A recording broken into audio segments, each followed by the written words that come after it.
Welcome to टैक्योन। अब भी हम करने जा रहे हैं जेईई एडवांस 2024 का क्वेश्चन है। और ये क्वेश्चन है अपना फेवरेट टॉपिक है थर्मोडायनेमिक्स से mixed with surface tension. Question है आपके स्क्रीन के ऊपर, ये रहा। क्वेश्चन क्या है? A spherical soap bubble inside an air chamber at pressure P not equal to 10 to the power 5 pascal, ये एक्चुअली एटमॉस्फेरिक प्रेशर है, has a certain radius so that the excess pressure inside the bubble is delta P equal to 144 pascal. Full stop. Now the chamber pressure is reduced to 8 P naught by 27 so that the bubble radius and its excess pressure changes. In this process, all the temperatures remain unchanged. Assume air to be an ideal gas and the excess pressure delta P in both the cases to be much smaller than the chamber pressure. Then the question is the new excess pressure delta P in Pascal is, है ना? तो ये question बड़ा ही प्यारा सा है। चलिए इसको समझते हैं। देखिए हो क्या रहा है एक्चुअली में। हो क्या रहा है? दो कंटेनर है बेटा, देखो। There are two containers, container 1 and container 2। Container 1 के अंदर जो प्रेशर है चेंबर का वो पी नॉट है, और कंटेनर 2 के अंदर जो चेंबर है उसका प्रेशर कितना है? P not. 8 P not plus, sorry 8 P not by 27 है। 8 पी नॉट बाई 27, ये क्या है? चैम्बर का प्रेशर है। अब चैम्बर का प्रेशर, उसके अंदर एक सोप बबल है। सोप बबल क्या होता है? सोप बबल के अंदर अगर उसके अंदर एक सोप बबल है ना, तो सोप बबल, अच्छा, अब सोप बबल के अंदर एक्सेस प्रेशर दिया हुआ डेल्टा पी, है ना?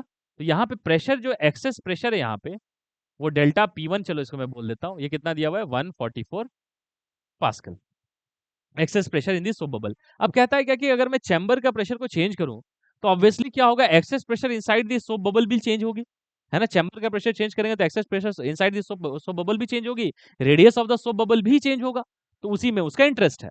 इंटरेस्ट क्या है? इनिशियली उसने क्या दे दिया? Access pressure inside the soap bubble is 144 pascal for 10 to the power 5 pascal chambers pressure. अब बोलता है कि अगर चैम्बर का प्रेशर हो गया 8 P not by 27, then find the excess pressure in this second soap bubble. यही तो है सिंपल सा क्वेश्चन। तो ध्यान से देखो, तो सिंपल सी बात है, देखो यहाँ पे डेल्टा P2 आएगा ना, access pressure in this second soap bubble. अगर आप ध्यान से देखेंगे बात सबको समझ में आती है यहाँ पे कि ये जो बबल है, बबल का वॉल्यूम चेंज हुआ है। तो वॉल्यूम चेंज होगा, क्यों? क्योंकि एक्सेस प्रेशर चेंज होगा तो वॉल्यूम भी चेंज होगा, वॉल्यूम चेंज होगा तो, बट इस चीज में आप एक चीज और ध्यान देंगे, वॉल्यूम चेंज होने के प्रोसेस में क्या होगा? ये जो गैस है ये एक्सपेंशन या compression, whatever it is, we don't know right now क्या हो रहा है, ठीक है ना? तो कैसा भी चीज हो रहा है, ये एक्सपेंशन हो चाहे कंप्रेशन, एक थर्मोडायनेमिक प्रोसेस हो रहा है। थर्मोडायनेमिक प्रोसेस कैसा है? आइसोथर्मल प्रोसेस होगा, क्योंकि टेम्परेचर कहीं भी चेंज नहीं कर रही है। तो आइसोथर्मल प्रोसेस होगा तो हम सिंपली बात कर सकते हैं, जैसे मान लो कि इसकी वॉल्यूम पहले V1 थी, अब इसकी वॉल्यूम हो गई V2। इसकी प्रेशर, एब्सोल्यूट प्रेशर P1 थी, इसकी एब्सोल्यूट प्रेशर P2 थी।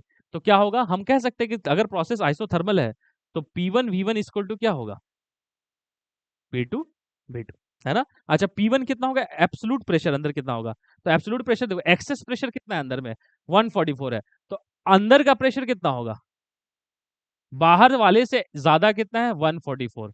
तो मैं ऐसे लिख सकता हूं ना, it's nothing but P not plus, या ज्यादा अच्छे से लिखूं, it's nothing but P not plus delta P1 is the absolute pressure inside one. अच्छा, P2 पे क्या होगा? How much?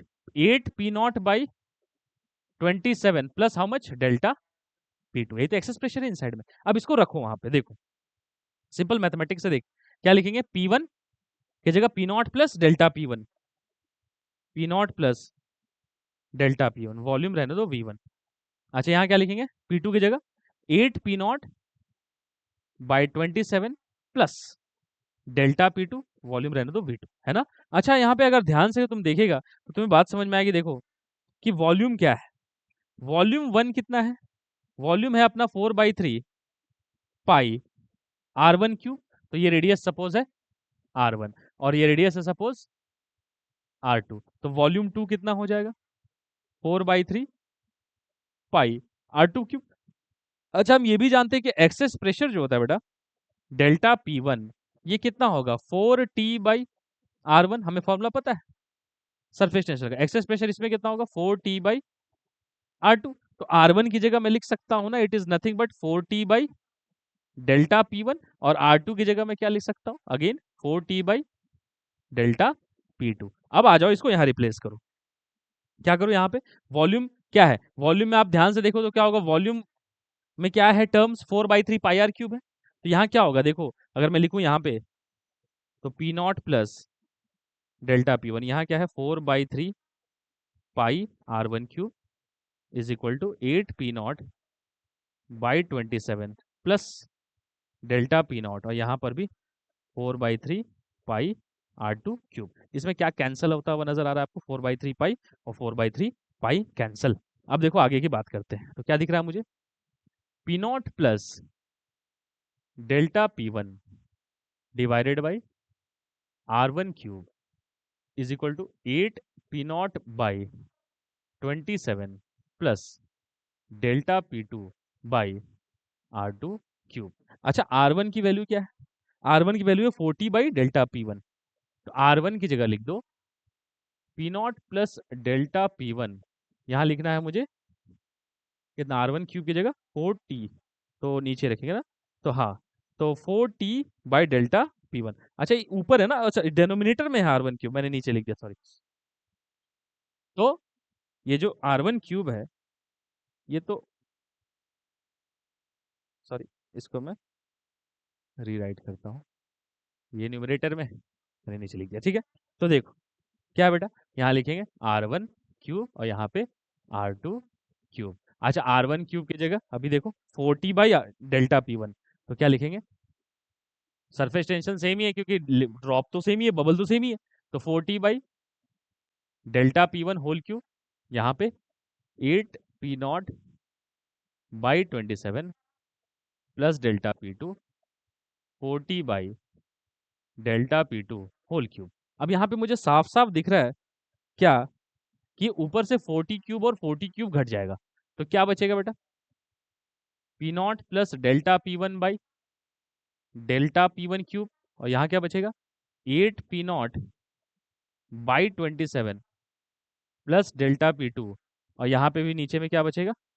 Divided by delta P two cube. अब यहाँ पे आती है मजेदार बात, कहा है उसने साफ साफ कि जो एक्सेस प्रेशर है ना, खुद ही कहा है क्वेश्चन सेटर ने कि एक्सेस प्रेशर बहुत छोटा है चैम्बर के प्रेशर से। देखो उसने बोला है ना, देखो क्या उन्हें एजम्पशन लिया है, मैं दिखाता हूँ। देखो delta P in both the cases is to be much smaller than the chamber pressure, और चैम्बर प्रेशर क्या है? पी नॉट है। तो पी नॉट के औकात में ये डेल्टा पी वन क्या है? बहुत छोटी। डेल्टा पी टू भी क्या आएगी? बहुत छोटी वैल्यूज आएंगी, है ना। तो ये डेल्टा पी वन भी टेंड्स टू जीरो है। टेंड्स टू जीरो ना बोलकर ज्यादा अच्छा होगा। ये डेल्टा पी वन का एडिशन पी नॉट के साथ करो चाहे ना करो, देखो तो ये 10⁵ है और ये 144 है, क्या जोड़ोगे उसके साथ? जोड़ो चाहे ना जोड़ो, कोई फर्क नहीं पड़ता। इसीलिए with respect to this value this can be neglected, तो इसको हम लोग निग्लेक्ट कर सकते हैं। और with respect to this value this can also be neglected because that is very very very small than the absolute, मतलब वो चैम्बर प्रेशर। तो बचता क्या है बेटा? फिर बचता है मेरे पास, अगर हम लोग अच्छा सा एक एजम्पशन लेने के बाद, देखो क्या बचता है? P not by delta P one cube is equal to how much? 8p0/27, 8p0/27 delta P two cube. P not और पी नॉट कैंसिल, तो देख कितना है? डेल्टा पी टू ही तो चाहिए था उसे, तो डेल्टा पी टू क्यूब कितना हो जाएगा? डेल्टा पी टू क्यूब हो जाएगा 8/27 into delta P one cube. Wow. अब क्या करो, बोथ साइड ये ले लो, क्यूब रूट ले लो, तो डेल्टा पी टू कितना हो जाएगा? ये हो जाएगा 3, सॉरी 8 का क्यूब कितना होता है? 2, और ये हो जाएगा 3, और ये हो जाएगा डेल्टा पी वन, आ गया आंसर। सो 2/3, और डेल्टा पी वन कितना था? 144, तो कितना हो जाएगा? 3 4 जा 12 2, तो 3 3 8 जा 24, तो 48 2 जा 96, है ना। तो देख कितना है? 3 4 जा 12, ठीक है ना, 2 4, तो 3 8 24, तो ठीक है, 48 2 जा 96 pascal will be the correct answer, है ना। तो ये था प्रोसेस। इसमें क्या था? हमने सरफेस टेंशन यूज किया, आइसोथर्मल एक्सपेंशन। अगर आप ध्यान से देखें तो क्या होगा कि क्या बोला होता मैंने? हाँ, एडियाबेटिक, ये सॉरी क्या मैं बोला था? नो टेम्परेचर चेंज, तो आइसोथर्मल कंडीशन था। आइसोथर्मल कंडीशन मतलब प्रेशर वॉल्यूम इज कांस्टेंट, ठीक है। सो आई होप ये बात आपको समझ में आ गई। मिलते हैं नेक्स्ट एपिसोड में, till then take care, bye.